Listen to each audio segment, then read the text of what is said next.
Sir Kodali Nani arrest అని చెప్పేసి మీడియాలో విస్తృతంగా వార్తలు రావడం మనం చూస్తున్నాం సార్. మరి ఈ వార్తల్లో నిజమెంత ఉంది? ఎందుకు అరెస్ట్ అయ్యాడంటారు సార్?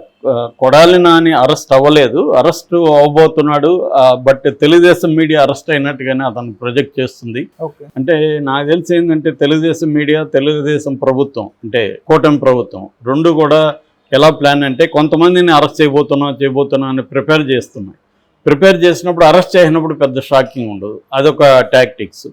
జగన్ లాంటి వాళ్ళకి అది లేకుండా సడన్గా అరెస్టులు చేసే అవకాశం ఉంది. అంటే ఒక పక్క ప్రిపేర్ చేస్తూ ఉంటారు ఓవరాల్గా, Jagan arrest, Kodali Nani arrest, Vamsi arrest, Roja arrest, ఇలాగంతా వచ్చాయి ఆల్రెడీ టైటిల్స్లో. రోజా చెన్నైలో అరెస్ట్ అని వచ్చింది, కొడాలి నాని హైదరాబాద్లో అరెస్ట్ అని, వంశీ వల్లభనేని వంశీని హైదరాబాద్ నుంచి గన్నవరం వెళ్తుంటే అక్కడ పట్టుకున్నారని వచ్చింది.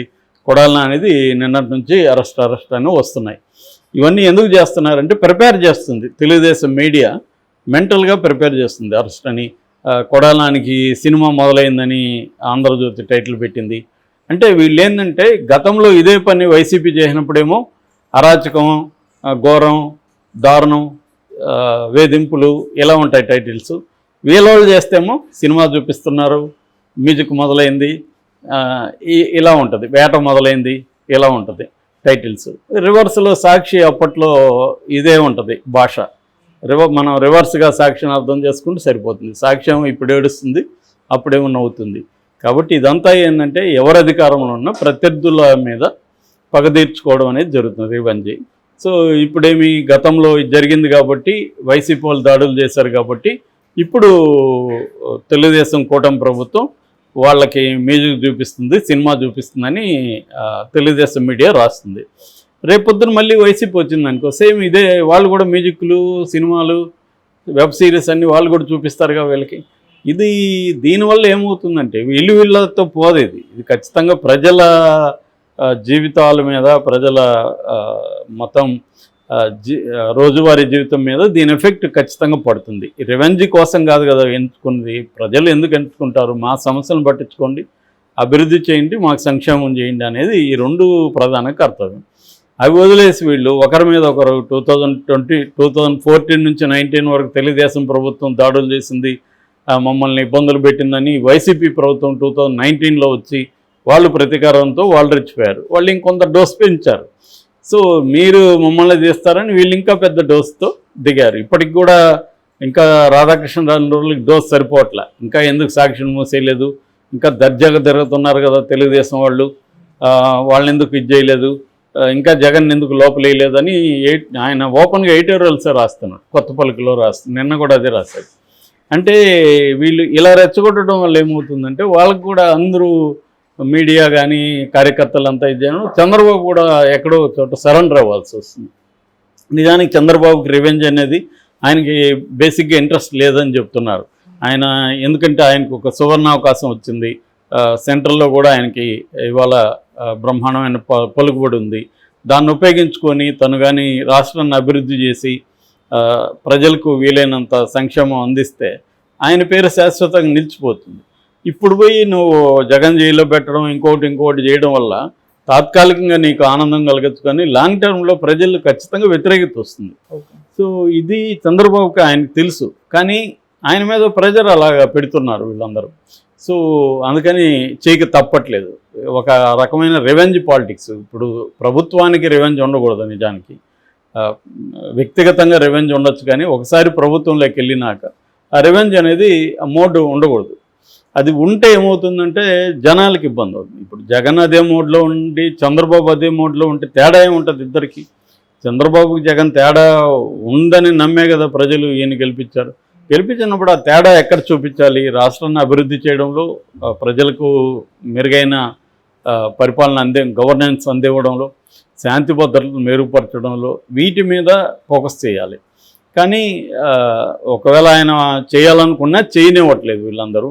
ఇంకా లోకేష్ కూడా యంగ్ బ్లడ్, రెండోది గతంలో కూడా తన నెక్స్ట్ స్టేట్మెంట్ ఇచ్చాడు కూడా చేయిస్తున్నారు. ఇక్కడ కొంతవరకు పవన్ కళ్యాణ్ కనీసం ఆయన తన శాఖల మీద దృష్టి పెట్టి పని చేసుకుంటూ వెళ్తున్నాడు. ఆయనకి లిమిటేషన్స్ ఉంటాయి విత్ ఇన్ ద పరిధిలో. కాకపోతే ఏంటంటే పవన్ కళ్యాణ్, నేను గతంలో కూడా చెప్పాను, ఆయన ఈ రివెంజ్ పాలిటిక్స్ని ఖండించాల్సిన అవసరం ఉంది, ఆయన గైడ్ చేయాల్సిన అవసరం ఉంది. అప్పుడు పవన్ కళ్యాణ్ కూడా ఈ అబౌవ్ ద సోకాల్డ్ పొలిటీషియన్స్ కంటే అబౌవ్ ఉంటాడు, జనాలు వస్తాడు. కానీ ఆయన సైలెంట్గా ఉంటే ఖచ్చితంగా ఆయనకి నెగిటివ్ అవుతుంది. ఎందుకంటే అప్పుడంతా అదెవరో చెప్పారు, జగన్ అధికారంలో ఉంటే పవన్ కళ్యాణ్ నాగుభావంలాగా ఉంటాడు, చంద్రబాబు అధికారంలో ఉంటే వానభావంలాగా ఉంటాడని.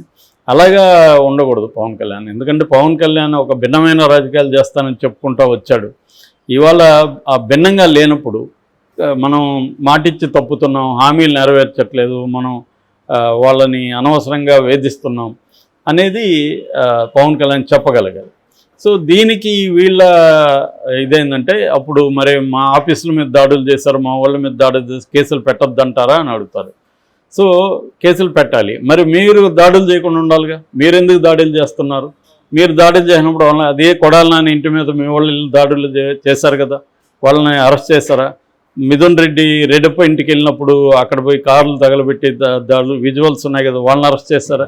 మీ వాళ్ళు దాడులు చేస్తే మీరు అరెస్ట్ చేయకుండా వైసీపీ వాళ్ళు దాడులు గతంలో చేశారని ఇప్పుడు అరెస్ట్ చేస్తుంటే విశ్వసనీయత ఉండదు. రేపొద్దున వైసీపీ వాళ్ళు కూడా ఇదే చెప్తారు, మా వాళ్ళ మీద దాడులు చేస్తే మేము గమ్మున ఉండాలా అని రేపు వాళ్ళు కూడా ఇదే లాజిక్. కాబట్టి ఇక్కడ ఒక బ్యాలెన్స్డ్ అండ్ ఆబ్జెక్టివ్ అనేది లేదు. సమర్థించుకోవడానికి చెప్తున్నారు తప్ప గతంలో దాడులు చేశారు కాబట్టి మేము కేసులు పెడుతున్నాం అంటున్నారు, కానీ మీ వాళ్ళు దాడులు చేస్తే కేసులు పెడుతున్నారా అన్న ప్రశ్నకి ఆన్సర్ లేదు. సో ఇది ఒక విశేష సర్కిల్. అంటే మామూలుగా స్కూళ్ళల్లో వాడికి ఇచ్చాడు కాబట్టి నేను గిల్లాను సార్, నేను ఇచ్చాను కాబట్టి వాడికి గిల్లాను కొట్టుకొని వస్తుంటారు టీచర్ల దగ్గర. ఎవరిది ఎవరిది స్టార్ట్ అయిందనే చెప్పలేం. అట్లాగే ఉంది ఇది కూడా చిన్నపిల్లల గొడవల్లాగా. ఏదేమైనా కొడాలి మీద ప్రజెంట్ కేసు ఏంటంటే, గతంలో మాజీ ఎమ్మెల్యే రావిపాటి వెంకటేశ్వరరావు అక్కడ ఉన్నప్పుడు ఆయన మీద వీళ్ళు దాడులు చేశారని, వంగవీటి మోహన్ రంగ వర్ధంతికి వెళ్ళొద్దని ఆయన బెదిరించారని, చివరికి తెలుగుదేశం ఆఫీసులో ఈయన ఉన్నప్పుడు అక్కడ దాడులు చేశారని అని చెప్తున్నారు. ఈ దాడుల్లో కొడాలి నాని ప్రమేయం ఉంది. చివరికి అక్కడ కే కన్వెన్షన్లో క్యాసినో నిర్వహిస్తున్నాడు కొడాలి నాని అని చెప్పి తెలుగుదేశానికి సంబంధించిన ఒక ఫ్యాక్ట్ ఫైండింగ్ కమిటీ 2022 జనవరి 21న వెళ్ళింది అక్కడికి, గుడివాడికి. నిజ నిర్ధారణ కమిటీ తెలుగుదేశానికి వెళ్ళినప్పుడు వాళ్ళ మీద దాడులు చేసి ఆఫీస్ మీద దాడులు చేశారు. ఆ కేసుని ఇప్పుడు బయటికి తీశారు. ఆ కేసులో దుక్కిపాటి భూషణ్ అని కొడాలి నాని అనుచరుడు, అట్లా కొడాలి నాని ఇంకొంతమంది మీద ఆల్రెడీ కొన్ని సెక్షన్స్తో కేసులు పెట్టారు. సో ఈ కేసులో కొడాలి నాని అరెస్ట్ చేస్తారని అంటున్నారు.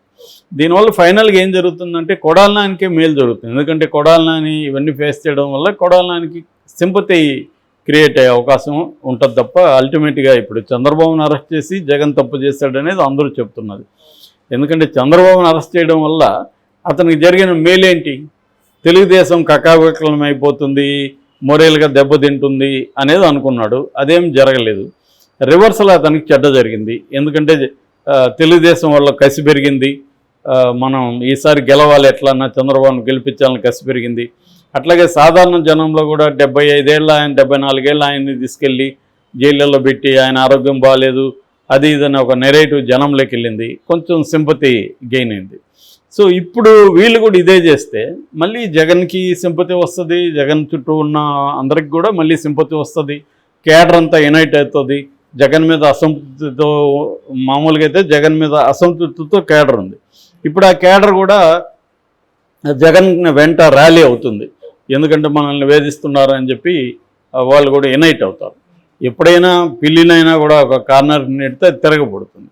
అలాగా వీళ్ళు ప్రధానంగా గవర్నెన్స్ మీద, డెవలప్మెంట్ మీద, సంక్షేమం మీద, లా అండ్ ఆర్డర్ మీద వీళ్ళ దృష్టి పెట్టడం, కేంద్రం నుంచి ఫండ్స్ తీసుకురావడం, విభజన హామీలు నెరవేర్చేట్టుగా చూసుకోవడం, చాలా పనులు ఉన్నాయి యాక్చువల్గా.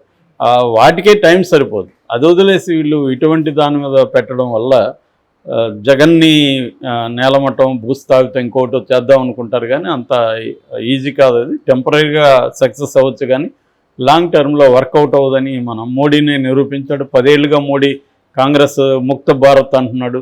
కాంగ్రెస్ ముక్త భారత్ జరగకపోగా కాంగ్రెస్ బలపడుతూ ఉంది, ఇండియా కూటమి బలపడుతూ ఉంది, ఇంటర్న్ బీజేపీ వీక్ అవుతుంది. సో ఫ్రాయిడ్ చెప్పినట్టుగా చరిత్ర నుంచి ఎవరు పాఠాలు నేర్చుకోరు కాబట్టి రిపీట్ అవుతూ ఉంటుంది.